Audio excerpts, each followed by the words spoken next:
When it comes to teams, let's say, for example, as you reflect on your own leadership style, you may recognize ways in which exhibiting these behaviors will be quite challenging to you, because some of us are not used to exhibiting such behaviors. We're used to behaving in a very normal way. But you may even worry that this isn't me. I can't behave like this.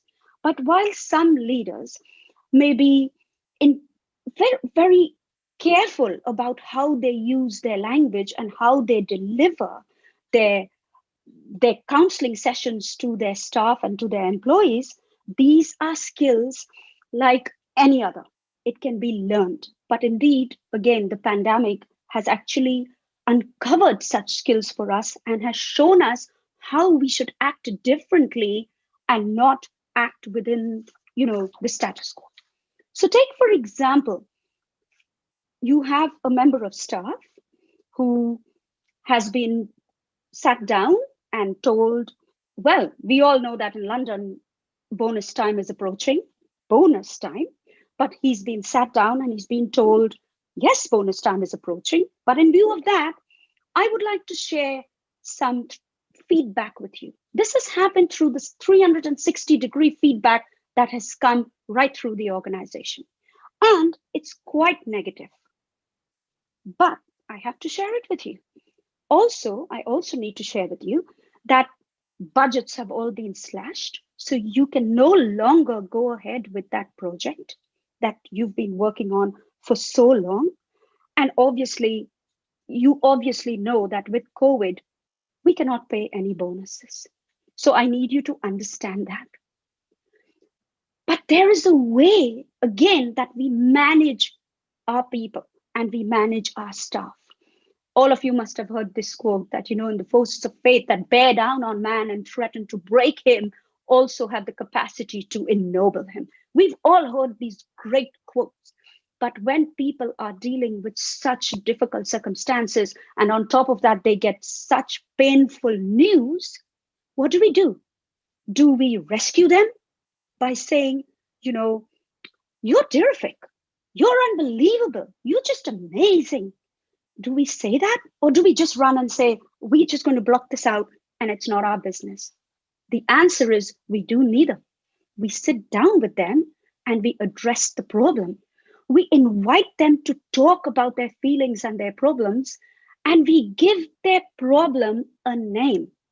We also share our own stories because all of us have past experiences of going through the same thing. We've all received negative feedback in one way or the other. We've all been told you're not going to get a bonus this year. We've all been told that budgets are being slashed. But the idea is to sit down with these people and allow them to talk, allow them to speak.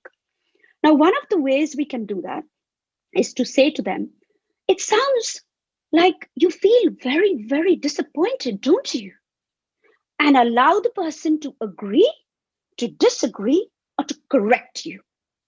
And that is where the magic begins. And probably they'll turn around and say, I'm not disappointed. I just feel totally betrayed and undervalued by this organization. I'm angry, of course. I'm hurt, but I'm going to fight and I'm going to show people what I am capable of. Once you elicit this pain and these problems, you will see that the person will come alive because you have actually allowed them to figure out the problem, and you haven't been the person saying, I'll tell you what the problem is. So the idea is that at that point in time, you will often find people who will criticize themselves.